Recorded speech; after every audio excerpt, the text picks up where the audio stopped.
Well, thank you to all of you. And it's also good to hear the young generation reading poems because it's very special nowadays, right?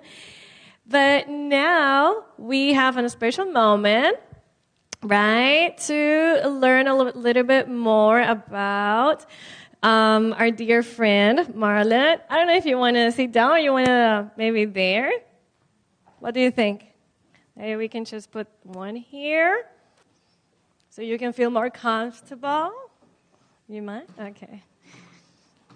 So we can hear a little bit more about the creation and maybe some of behind stories on making this book. Okay. So let's start the first question, Marlon, about this motivation of inspiring others. So what inspired you to write this book? Let's start from there. Let me try to make it condensed. So it has been a long journey. I at first just wrote poems whenever I just wanted to share my innermost thoughts. It became my writing journey. It was kind of mixed. So during high school, maybe the latter part, that's where I started writing at first. But I said, when I become an adult and I have children, and maybe I'm old, maybe I've died, then they would find my writings, and then they will just say, oh, I didn't know about that I wrote, and they would publish. Yeah, that was my plan, actually. But, yes. But I realized during university years that because I moved from my hometown, like for about a month at one point, nobody from home said anything to me. And I was at that school just self-pitying and saying, if I'm feeling this way, I wonder how many persons are feeling the very same way. And so I started the computer lab, and I said, you know what, let me just log in, just send some text messages. But then I said, who should I send a message to? And then a name popped in my head, and I typed and sent a message. And then I said, maybe someone else needs some inspiration. So I would think of another thought and send it. So initially when I would send these messages, there was kind of silence from the other person's end, and I was saying, maybe I shouldn't have sent any messages to begin with. However, over time, like 2-3 months passed, they would say, like I would see them order the message and say, you know what, how did you know I needed to hear this? Because the very thought you sent, that little inspiration, was what I need. And so I decided, you know what, let me just start writing. So my writing first came about, especially during university, when I was feeling down, and I wanted something to lift my spirit, and I would write. So my writing came from sadness, but the expressions were never expressions of sadness. They were really motivational and so on. So that was how I started writing. And then when I came to Japan, I thought, should I write? And I said no. But then an inspiration came while at work, and that was how I decided to go ahead and publish. Nice. And I remember when my first time I came here, when I arrived, I remember that you were sharing me some of these thoughts, and that maybe one day, so I'm so glad that this day came. And also sometimes people, even they sometimes will not reply, then they miss it. If you yeah, maybe they are shy, but truly it will be, they got inspired, as they mentioned. So in this journey, what can you say, like maybe the biggest challenge, maybe, during writing process? Because sometimes we see it like that, like really finalized, but we know that maybe there might be some challenges. Yes, so again, I started writing when I was about 14, 15, and at that time I was very excited. But then as I transitioned into adulthood, I think my personality changed a bit, because I think I was very shy, and then I became more expressive, more open. And I said, is it that to be a writer, you have to be someone who's kind of shy, withdrawn, or melancholy? So for a while, it's kind of like I developed what we'd call writer's block. And for a few years, I wouldn't write anything. And then I said, you know, I don't think you just lose an ability. So later on, I realized that I could write, but maybe on different, focusing on different topics. So in this book, just to say, the poems cover 6 different categories. I'm trying to remember from memory. So the first category, those are tributes. Poems I actually wrote for a few individuals, one of whom would have been my mom. And I also have a special one for my wife. She should be reading it today, but we had some challenges, so I think she will be here soon to read that one. And then the other category, inspiration, seasons. So, for example, the one Jaden read about drought speaks of seasons like drought, winter, hurricane. And then there are some love poems. So folks who are married, folks who are planning to get married, I think you will enjoy those. And then there's another category, can't remember now, but the final category, those are poems of faith. So they speak about our experiences as Christians. So over the years, I realized that to write poems, people have different ideas. Some think a poem should be like a puzzle that you try to figure out. But I decided to just make it simple, not to put too many elaborate rhyming schemes, but just make it simple so that even a young child can read and understand. Thank you. Well, I don't know. I'm just thinking some ideas. You just remind me. My mother used to do like poems. Maybe one day here in TIC, you can create like 5 and one of these faith poems we can share, right? In a very dynamic way. So, what key message would you like readers to take away from your book? Yes, so life is very uncertain. And I don't know if there's anyone who is certain about what is going to happen next. And uncertainty creates fear. It creates anxiety. It causes us to question, who we are, our purpose. So many questions. But this poem this collection is just a reminder that you can win at life. It doesn't matter what your experiences have been thus far, whether you are well on track to accomplishing your goals, yes or no, you can win. So that's the first point. And the second point, that winning is not just about the accolades. It's important to have accolades, Let's say you want to travel the world, you want to have, very big bank account, etc. But for me, winning is a bit more than that. It's the impact you have made on people's lives. So as a child, I hated funerals. I don't know if anyone, love funerals. It's not maybe your favorite place. But I really hated funerals. And maybe because I was traumatized attending 2 funerals, one of which was my grandmom. But before that, I went to a funeral service. And back home, persons would have an open casket, and you'd go to the graveside and you're viewing. And as a child, I was like along a slope, and persons were behind me, and I felt them like pushing me towards the casket to fall on the dead body. And so I was traumatized.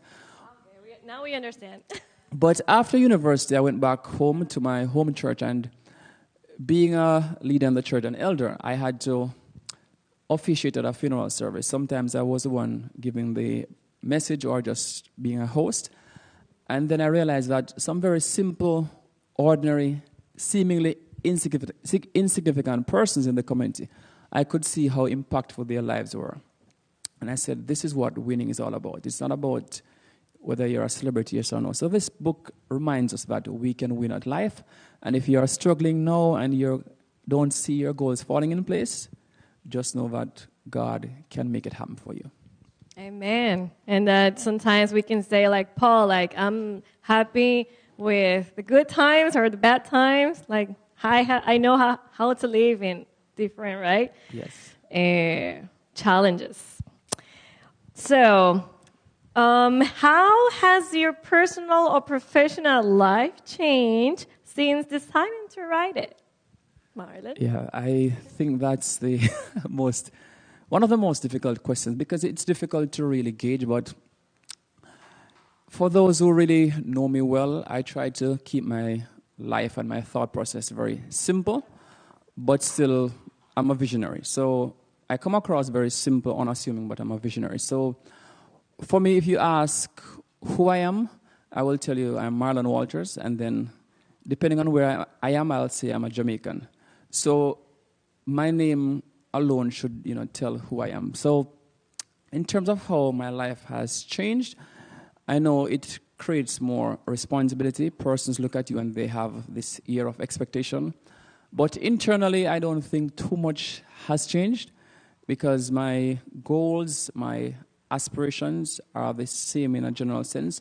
However, in a broader sense, like anyone who does anything, I'm anticipating that by writing this one book, it could create doors, opportunities for me to do additional things. I was thinking recently about two things. One of which that, Marlon, you're actually living your dreams now, even though there are so many things that I have not yet to accomplish. But then at about 14 or 15, not so young, maybe about 16, 17, I was reading from the Sabbath School Quarterly and those magazines, and I'm saying, when I become an adult, I would want to be someone who contributes towards these documents. So I would really love to write for Adventist World, Adventist Review. I would also like to be a contributing writer to any of the major news columns, and also to be a guest sometimes on different programs. For example, within the Adventist community, we have 3ABN and those programs. And then in the wider scheme of things, I would love to be someone who coaches, travel from city to city, town to town, country to country to help to motivate persons towards accomplishing their goals. So that's one of my aspirations with writing this book as well, because more is coming. Yeah, well, you almost answered me our last question. That is, if you have projects in mind, maybe after this book, or maybe already in that or in the future, finally? Well, there are two that are in the developmental stage. One is a collaboration, so I won't say anything about that one. But I've always enjoyed writing devotionals. So I write sermons, poems, devotionals, short stories. But short stories, for me, because my thoughts I'm very imaginative, it's like I can't finish. So with devotionals, it's pretty easier to finish. So my next project would be devotional. I know I have a lot of things I've written so far. So I hope that I can be disciplined enough to finish writing in February. And then from there, I will decide on when I would publish. So the devotional might be Winning Devotional, or it might be Upward Way, because I do have a podcast, Upward Way, and I kind of want things to reflect the ministry Upward Way. So I guess winning points to traveling up or traveling in an upward trajectory in life.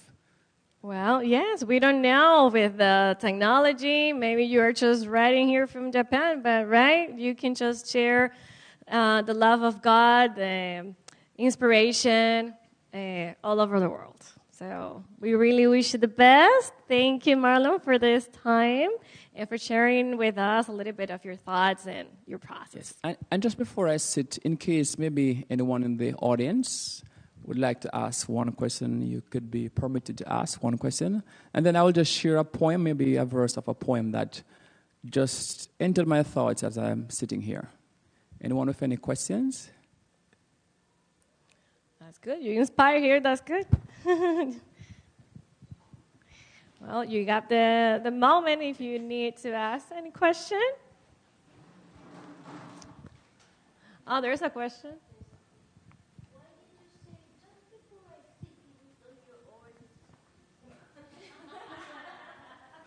That's a genuine question, Yes, before I take my seat elsewhere. But one poem that just entered my thoughts, this one is Rejoice. It's not in the anthology because it's a song as well as a poem, and the title is Rejoice. So it's the background to the poem is from Habakkuk. I think it's chapter 2, where it speaks about having hind legs. Those mountain goats, they can just walk along this steep mountainside as if, they are Spider-Man and so on. But the first stanza says, I didn't know this would be happening to me.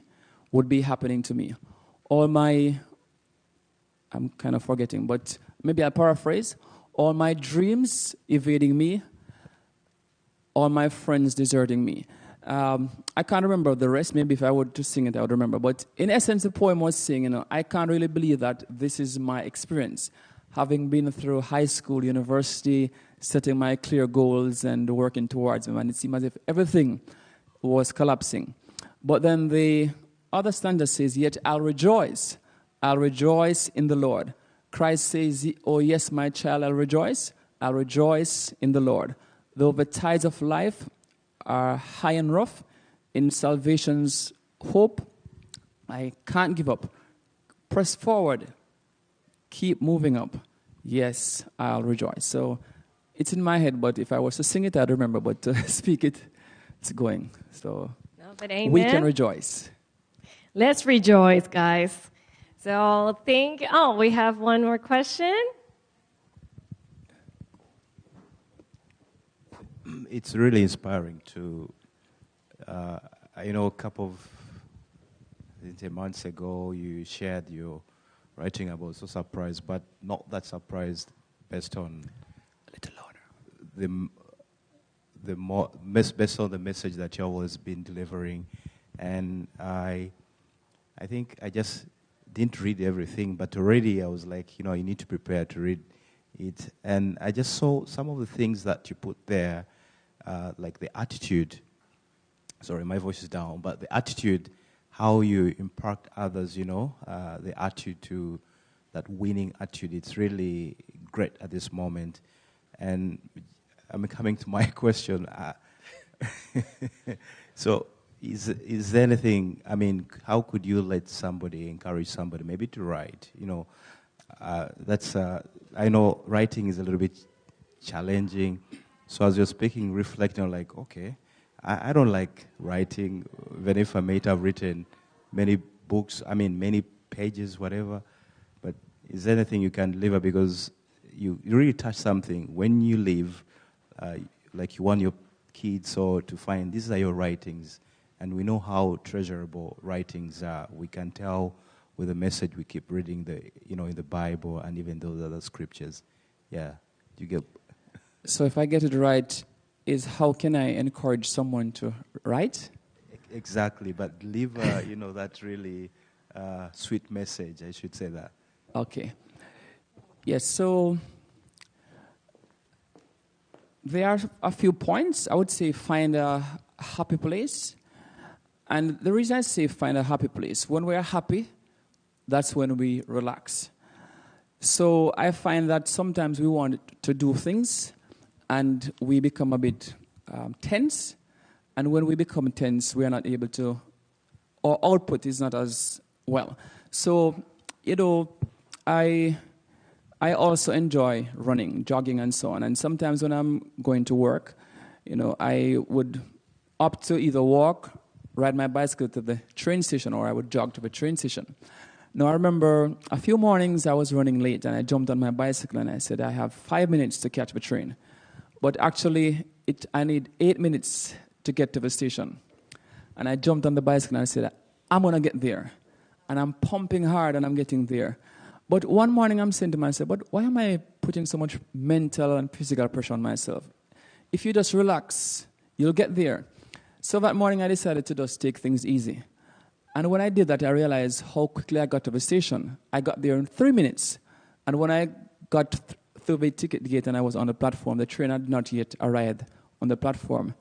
And it reminded me that if you find a way to relax, then you are able to get so much done. So that is how I'm able to write and actually to do things. So I remember back home, one of my elders would say, Marlon, how is it that you are able to do so many things? And I didn't think I was doing too many things because I said, I was wondering, how do you, she was asking how, and I said, just by God's grace. That was the answer you just pull. But I realized it's about being able to stay composed. And I must thank, my family and also one of my first jobs. When I was 18, I was working at a health center and, you see a long line of clients coming in, and they were impatient. And they would be talking, and they are saying many things. And I was able to just stay composed, get things done quickly. And from then on, from 18, that was how I learned to stay composed. It doesn't matter how chaotic things seem, I'm able to remain composed. And I think that is what I put into my writing, maybe in my life, in my teaching, in my sermon, just to be able to stay relaxed. It doesn't matter how offsetting. And so if you're able to stay relaxed and find a happy place, then you can do anything, writing, anything. Great. Well, remember that. Relax, and especially here in Tokyo, right? Yes. Well, thank you so much, Marlon. Thank you, too. I think this encourages also that maybe the one who doesn't maybe write, but maybe the same, we can do it, someone do it through singing, or maybe social media. There are different ways we can share positive message to others.